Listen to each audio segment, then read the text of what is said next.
Catch my hand, hand, hand, hand.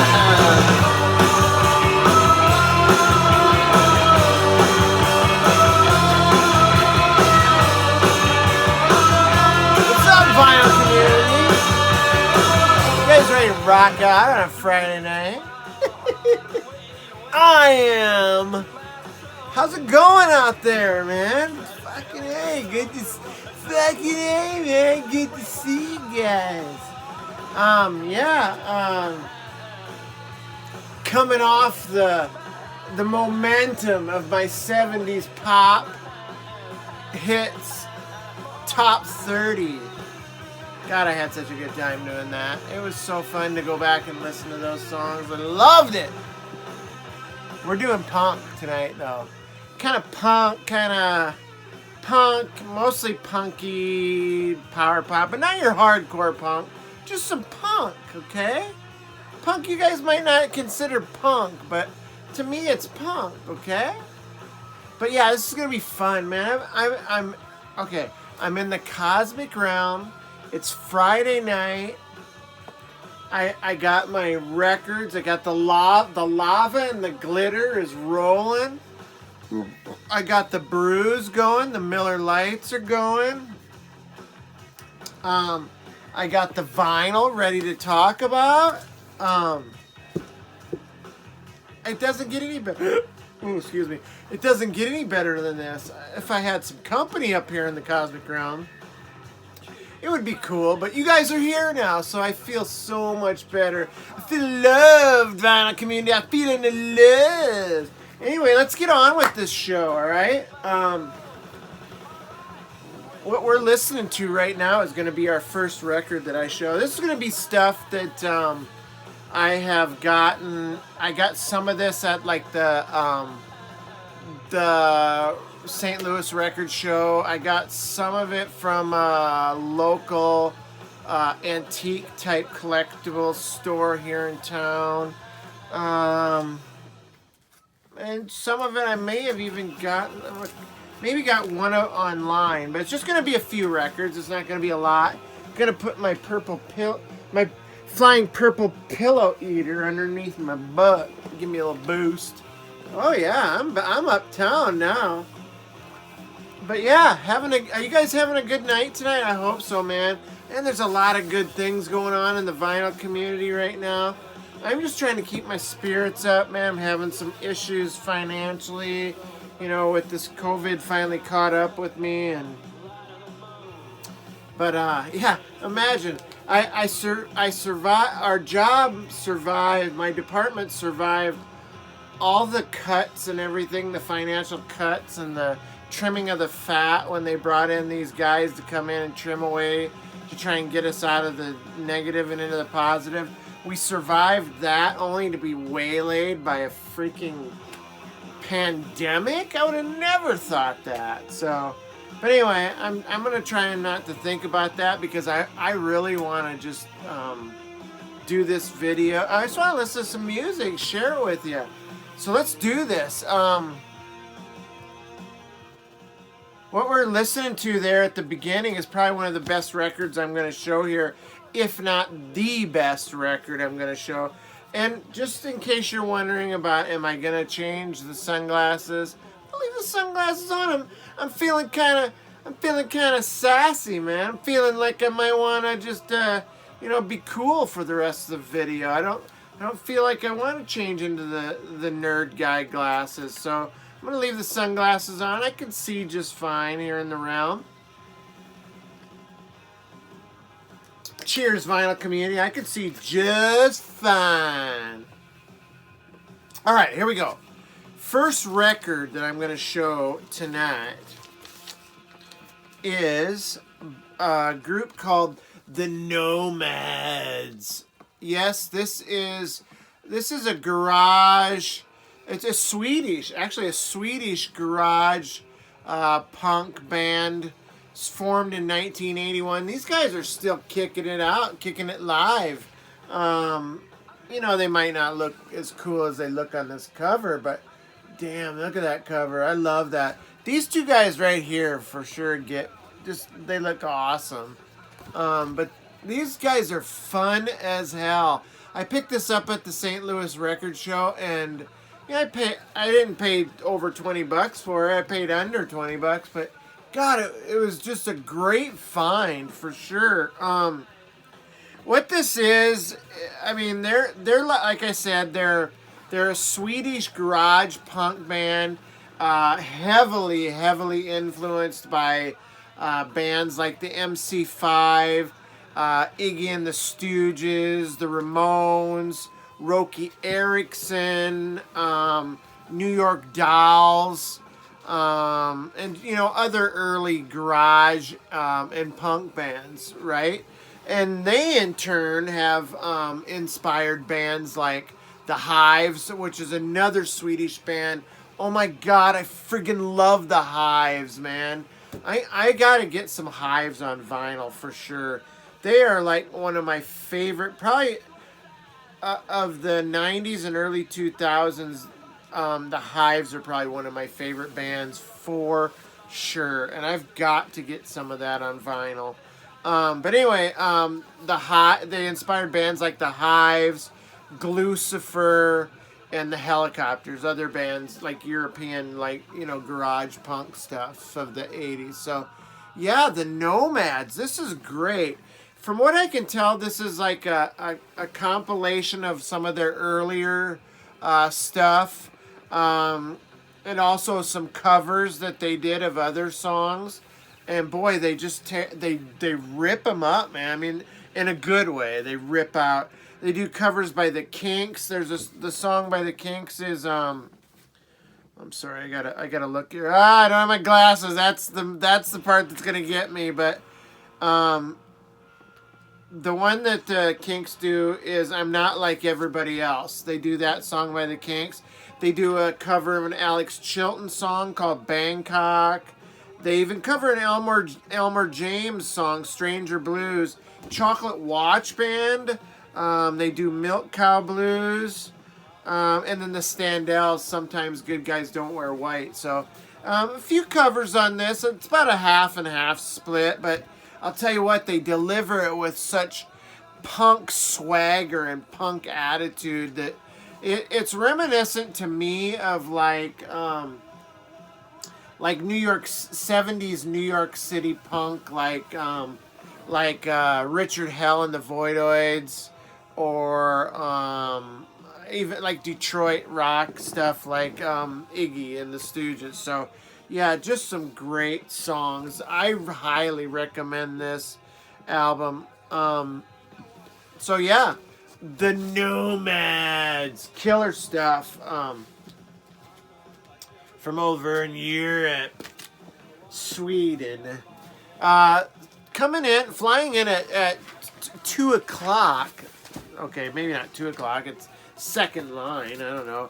This is the Sunday Drunks. Now this is kind of a fun one. I had seen this a while back, a long while back, and I didn't pick it up, but man, I got a second chance at it at the record show, so I picked it up.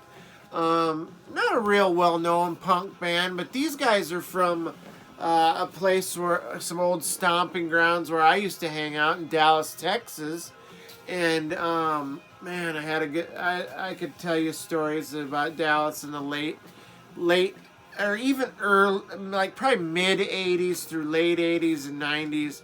I went through the glam hair metal thing down there. I also went through the early like alt rock and grunge type stuff too. But these guys came along much later. The Sunday Drunks are a punk band out of Dallas, Texas. Again, if I had to compare them and give influences on them, I'd say they have a little like a bit of the like Iggy and the Stooges.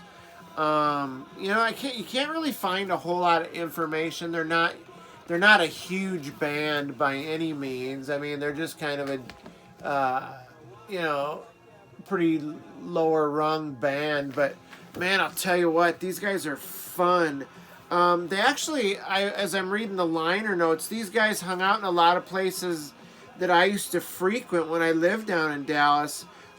Places like Club Clearwater, and a really cool place called the Bar of Soap. It's definitely a cool name because the Bar of Soap was a place where bands played, but it was also a laundromat. A laundromat up front, you know, and then you could see bands play in the back. So yeah, it was just a really cool idea.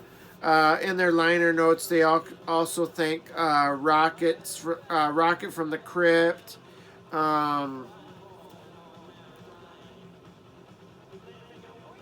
Sons of Hercules, the Vultures, and the Troublemakers. So yeah, these guys, you know, they've opened for a few people.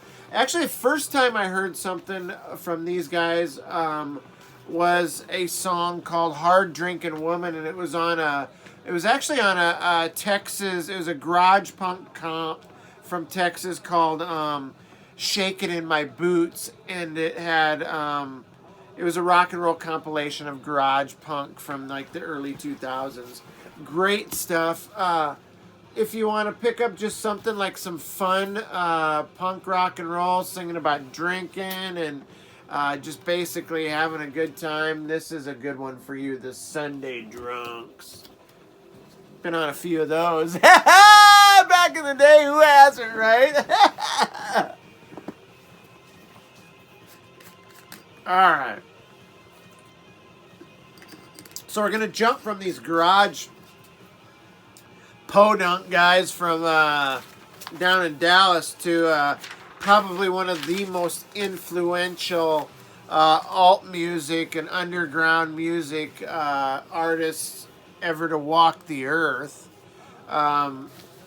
Played in one of the most influential bands of underground punk and rock and roll, and went on to do another 5 decades of solo work, and that's Mr. Lou Reed. I happened to pick this frigging awesome compilation that basically covers 1967 to 1980, the early arc of Lou Reed's career. Half of this is the first part of this is his time in the Velvet Underground, and then of course it covers, you know, a lot of his solo stuff as well. God, this is a great. I mean, you know, I don't really know a lot. I'm not going to pretend I know a lot about Lou Reed. I'm not going to pretend I know shit about the Velvet Underground. I know enough, and I've heard enough to know that I like them, but I don't own any VU albums.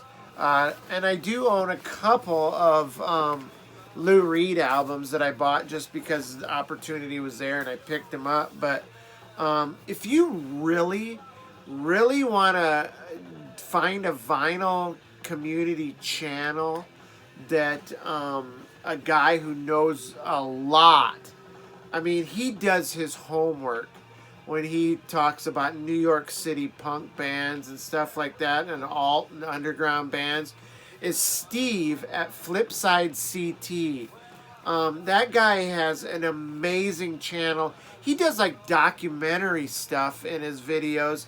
I mean, this guy digs in deep and has experienced a lot of this stuff. So yeah, if you want to know about the Velvet Underground, if you want to know about Lou Reed, then you go to Flipside CT and dig into his backlog of album or of videos, and you'll be set straight. But yeah, this is really good, man. This is a double album. I mean, I don't have to tell you. I mean, everybody knows who Lou Reed was. Rhythm and lead guitarist, singer, and principal songwriter of probably, like I said, one of the most influential bands and all underground bands of all time, the Velvet Underground. And then, like I said, he had a solo career that spanned decades. So yeah, this is on the this, like I said, it's a double album. It's on the Arista label, which I'll show here. Oops, it's a little dark there. Let's pull it out. I love the Arista label. It's got one of my favorite color schemes, the blue and the pink and purple and black there. But yeah, Arista Records. Yeah, I was happy to stumble across this one. I love Velvet Underground songs like Heroin and Femme Fatale. I would rather have had on this. Both of those songs are live. I do like the studio versions of those songs, but these live versions of those songs are really good too. They were on 1969 Velvet Underground album, Coney Island Baby live.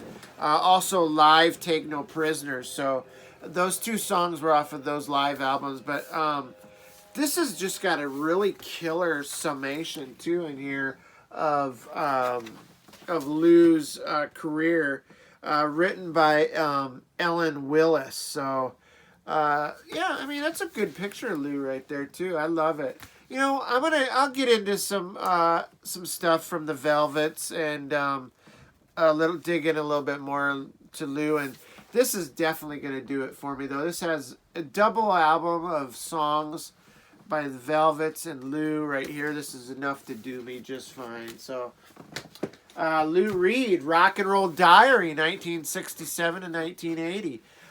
Next on the docket is a power pop band. Yep, imagine that. Power pop album by a band called the Scooters.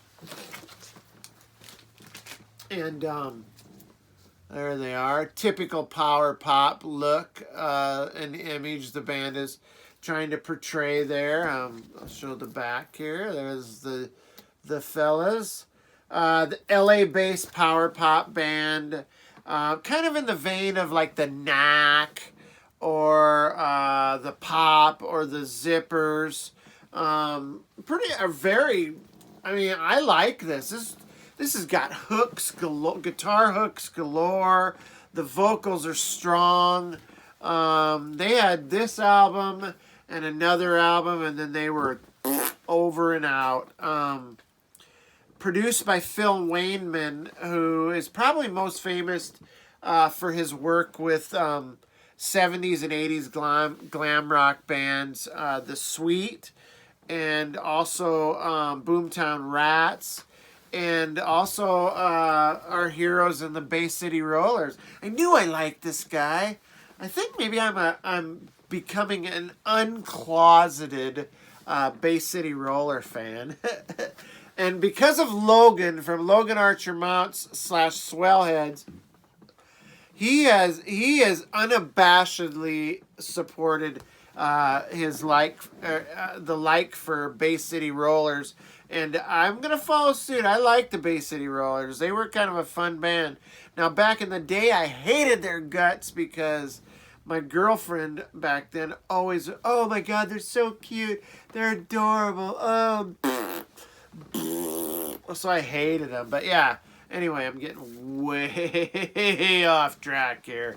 So anyway, produced by Phil Wainman.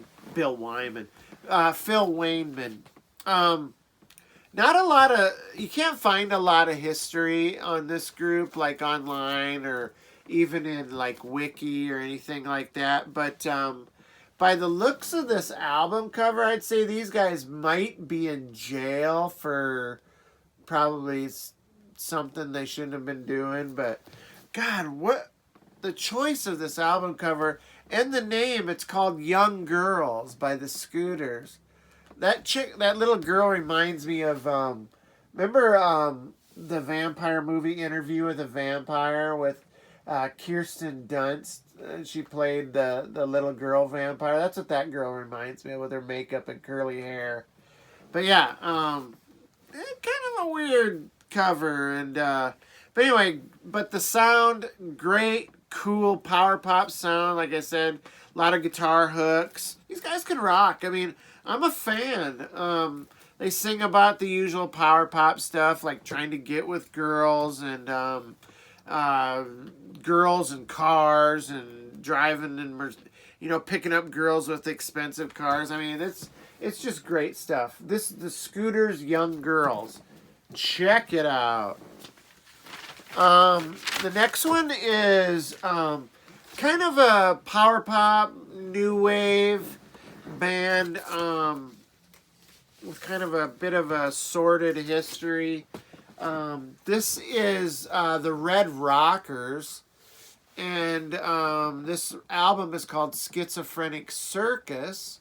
And God, that's just a horrible album cover, and I'll tell you why. I mean, if you can't already tell. These guys started out as like a hard driving punk rock band. I mean, they had a pretty good punk rock following. I mean, they opened for the Clash in their Louisiana, around their region where they come from, which is New Orleans. In Louisiana, they opened for the Clash, and they opened for the Clash in Texas at that show. And, you know, they gathered a really good, strong punk rock following.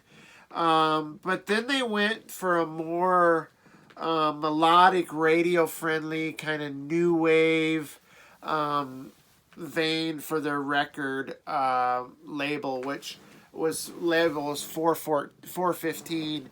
And they kind of led them down that direction. The label kind of wanted them to take their music in a different direction. I think if they had it all to do over again, they probably would have stuck to the punk rock thing. But this kind of reminds me of like the Hooters, which for good reason, because they cover a Hooters song called Blood from a Stone, which is actually track 2 on side 1.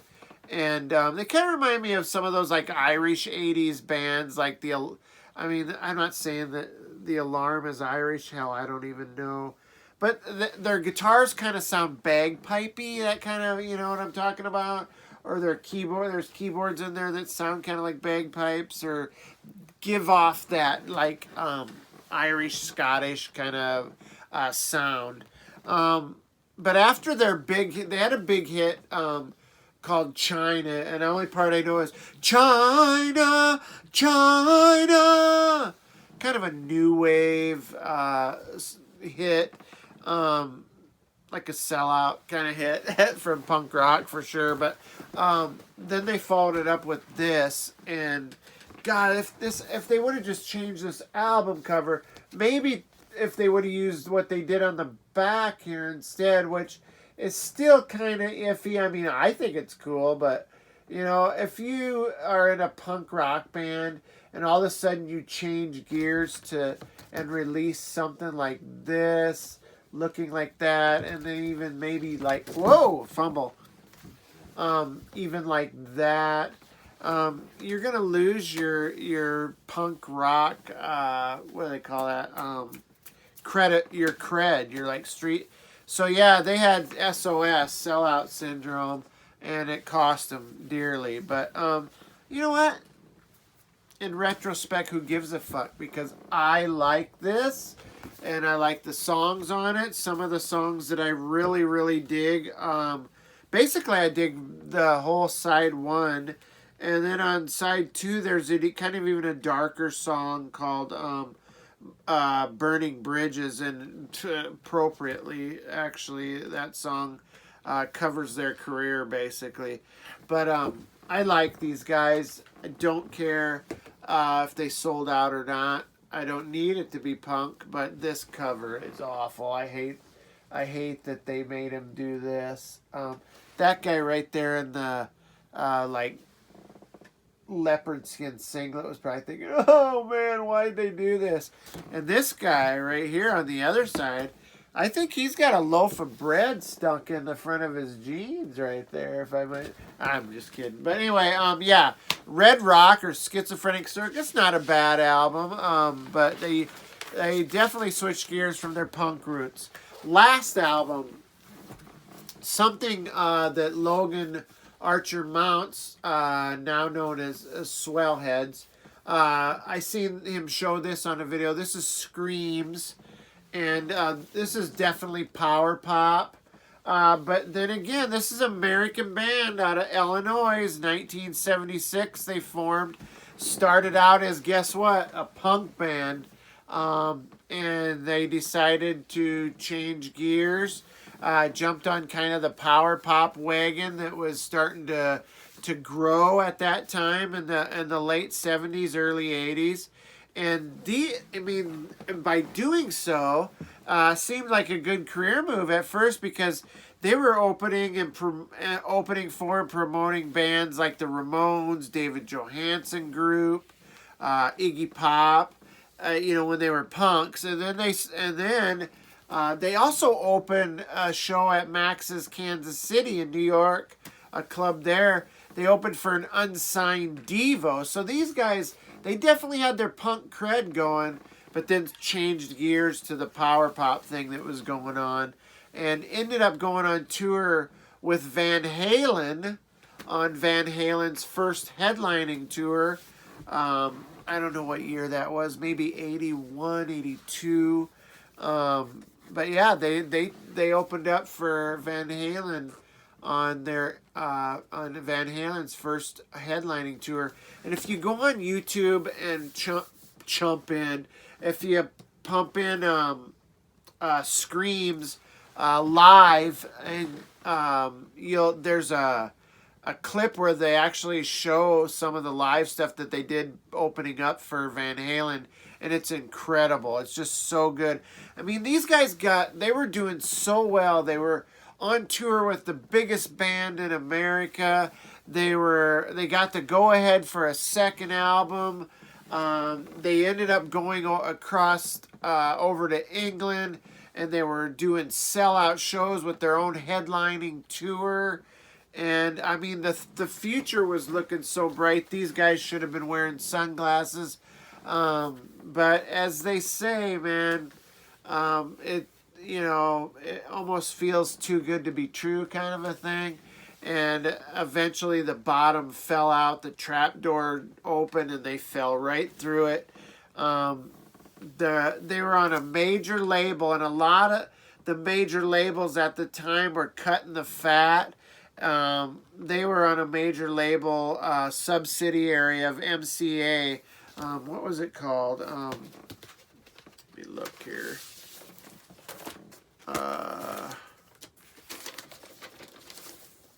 Yeah, it was Infinity Records, and it was a subsidiary of a major label, MCA. But a lot of bands like MCA started dropping their subsidiary labels, and overnight the Screams lost their record deal, and with that also lost their ability to record their second album, and they tried to go back on tour and recover, and they just couldn't do it. And this ended up being their one and out album, which is absolutely so too bad.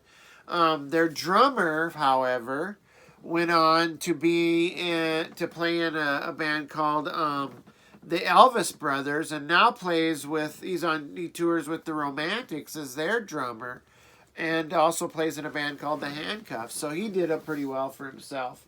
The other guys went on to do production work and stuff, so I mean, they didn't get completely dissed out of the biz. So, but yeah, Logan, I appreciate your recommendation of this album. It rocks, and I love it so much.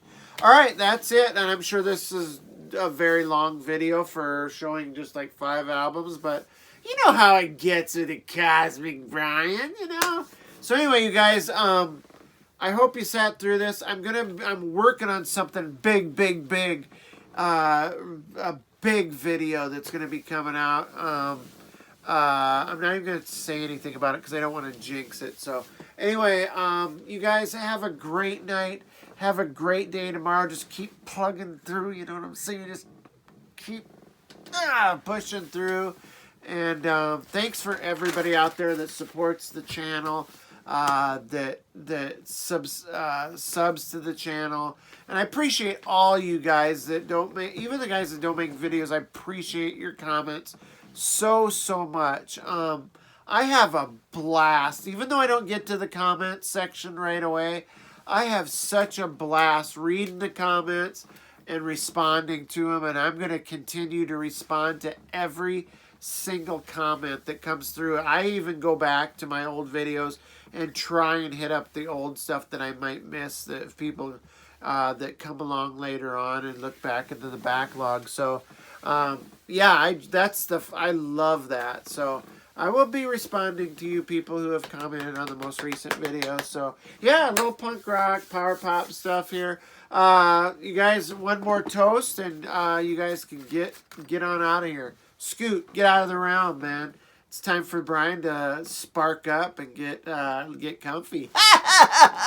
Put on the jammies and some music, you know what I'm saying? Cheers, VC. All right. For God's sake, man. Say excuse me after you burp or fart.